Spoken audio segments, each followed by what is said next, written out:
अयोध्या में श्री राम मंदिर में आज प्राण प्रतिष्ठा कार्यक्रम होने वाला है। प्राण प्रतिष्ठा कार्यक्रम के लिए तैयारियां पूरी हो चुकी हैं। मेहमानों का आना शुरू हो चुका है और एक ऐतिहासिक अवसर के लिए मंच सज चुका है। आज सुबह 10 बजे से मंदिर में मंगल ध्वनि गूंजेगी। प्रधानमंत्री नरेंद्र मोदी प्राण प्रतिष्ठा कार्यक्रम में शामिल होंगे।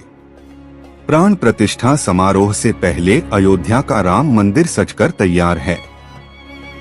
राम नगरी अयोध्या चल रहे प्राण प्रतिष्ठा समारोह के दौरान मुख्य आयोजन से पहले रविवार को दिन भर दैनिक अनुष्ठान चलते रहे। ये अनुष्ठान शाम को आरती के साथ संपन्न हुए। राम मंदिर प्राण प्रतिष्ठा समारोह से पहले राम जन्मभूमि परिसर को रंग बिरंगी रोशनी और फूलों से सजाया गया। राम मंदिर प्राण प्रतिष्ठा समारोह पर आचार्य सुधांशु महाराज ने कहा, यह हमारी संस्कृति और परंपरा का उत्थान है। खुशी देखकर यह समझ आता है कि यह स्थान संस्कृति का केंद्र बनने जा रहा है। जब लोग देश भर से यहाँ पहुँचेंगे, अर्थव्यवस्था भी सुधरेगी। मुख्यमंत्री योगी आदित्यनाथ रविवार को ही रामनगरी पहुंच गए। यहां उन्होंने 22 जनवरी की प्राण प्रतिष्ठा की तैयारियों का फाइनल निरीक्षण किया और अयोध्या की व्यवस्थाओं का भी जायजा लिया। मुख्यमंत्री योगी आदित्यनाथ ने रामलला व हनुमानगढ़ी के दर्शन पूजन किए। मुख्यमंत्री ने संघ कार्यालय साकेत निलयम में राष्ट्रीय स्वयंसेवक संघ प्रमुख मोहन भागवत से मुलाकात की। मुख्यमंत्री ने इसके बाद हनुमानगढ़ी में दर्शन पूजन किए, फिर श्री राम मंदिर गए और यहाँ की तैयारियों को देखा। मुख्यमंत्री कारसेवकपुरम भी गए, यहाँ तीर्थ क्षेत्र की तरफ से बनाई गई टेंट सिटी का अवलोकन किया। अयोध्या में श्री राम जन्मभूमि पर राम मंदिर अब प्राण प्रतिष्ठा के लिए तैयार है। 22 जनवरी को पीएम मोदी हाथों मंदिर के गर्भगृह में रामलला के विग्रह की स्थापना के साथ दिव्य अनुष्ठान संपन्न होगा। दुनिया भर के सनातन धर्मी इस अनुष्ठान को बड़ी निष्ठा के साथ देख रहे हैं। इस बीच रामलला की जन्मभूमि पर बने दिव्य भवन की खूबियों का भी जिक्र जोर शोर से हो रहा है। ट्रस्ट और निर्माण एजेंसियों की माने तो ये मंदिर 1000 वर्षों से अधिक समय तक टिकने वाला है। मंदिर भूकंपरोधी तकनीकी के अलावा कई खूबियों से भरा है। राम मंदिर के शिल्पकार चंद्रकांत सोमपुरा ने वर्षों पहले जो मंदिर की डिजाइन तैयार की थी, वो कुछ अहम बदलावों के साथ अब साकार हो चुकी है। मंदिर के आर्किटेक्ट को डिजाइन करने से पहले सोमपुरा परिवार 100 से अधिक मंदिरों को डिजाइन कर चुका है। दरअसल चंद्रकांत सोमपुरा का परिवार 15 पीढ़ियों से मंदिर की डिजाइन तैयार करने का काम रहा है।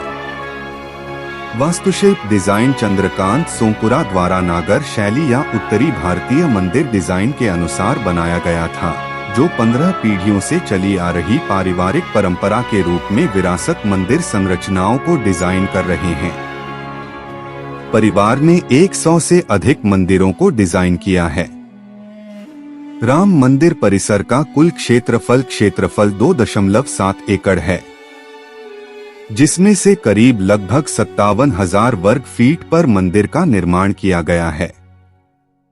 राम मंदिर निर्माण समिति के अध्यक्ष नृपेंद्र मिश्र के मुताबिक राम मंदिर 3 मंजिला होगा।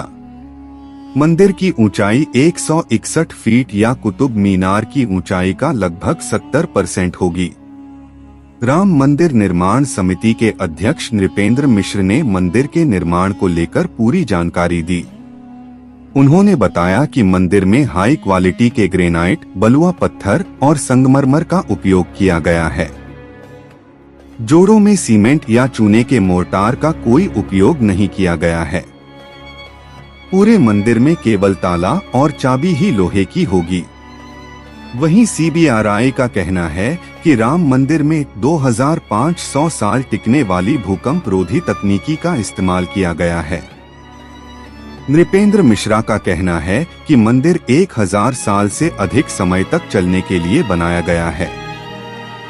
उनके एक बयान के मुताबिक मंदिर में लोहे या स्टील का इस्तेमाल नहीं किया गया है, क्योंकि लोहे की उम्र महज 80 से 90 साल होती है।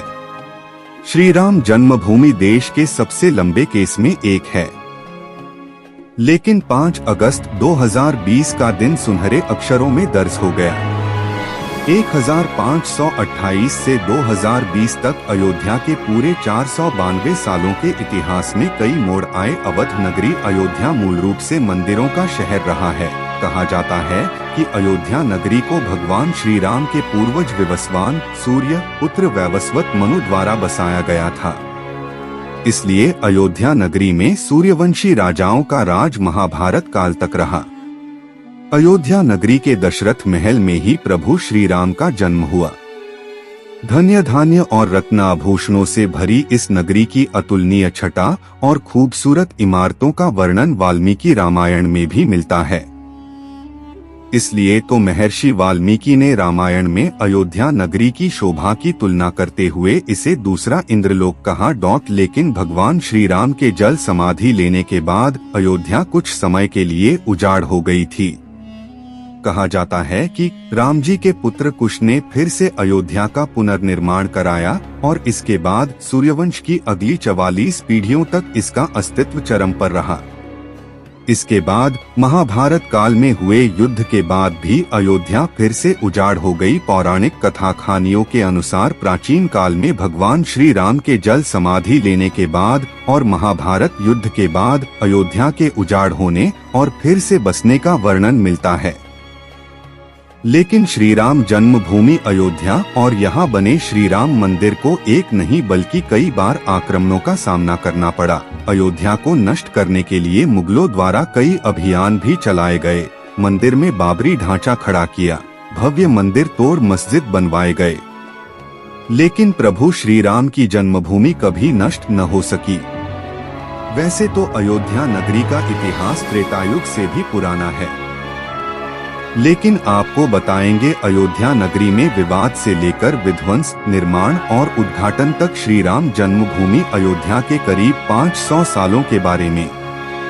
विवाद से लेकर विध्वंस, निर्माण और उद्घाटन तक जानिए श्री राम जन्मभूमि अयोध्या का इतिहास।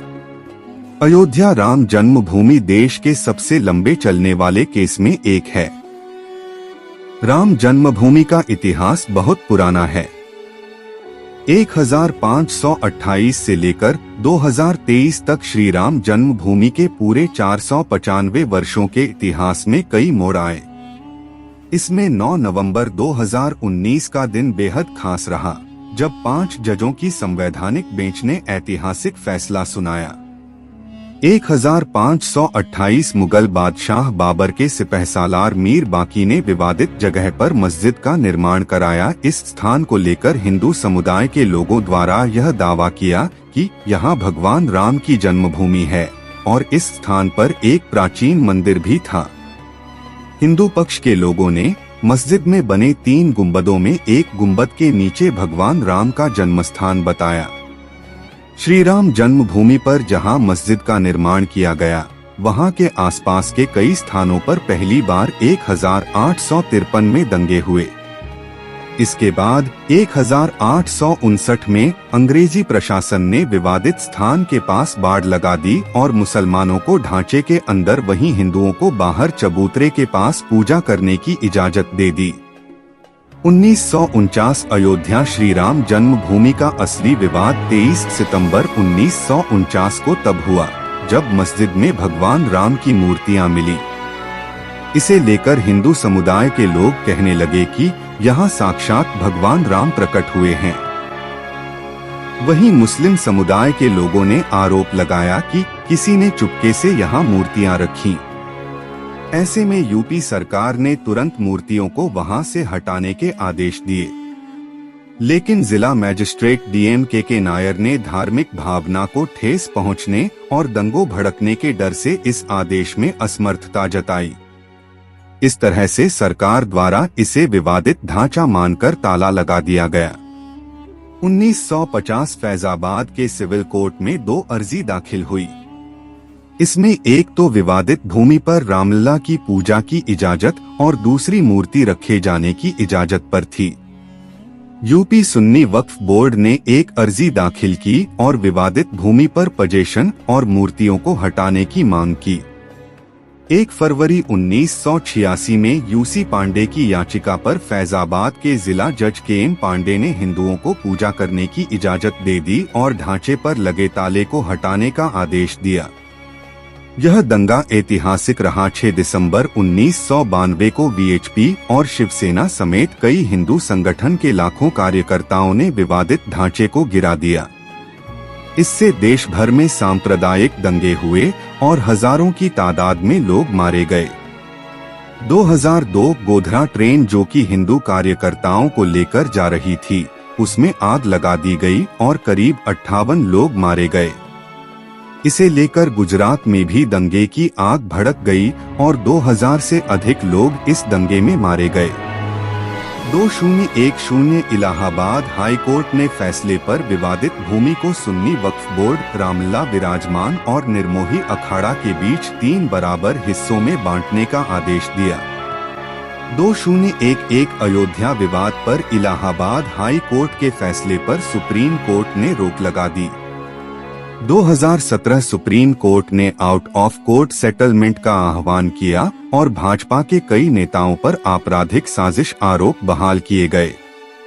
8 मार्च 2019 को सुप्रीम कोर्ट ने मामले को मध्यस्थता के लिए भेजा और 8 सप्ताह के भीतर कार्यवाही को खत्म करने के आदेश दिए। इसके बाद 1 अगस्त को मध्यस्थता पैनल ने रिपोर्ट पेश की और 2 अगस्त को सुप्रीम कोर्ट मध्यस्थता पैनल मामले में समाधान निकालने कामयाब नहीं रहे।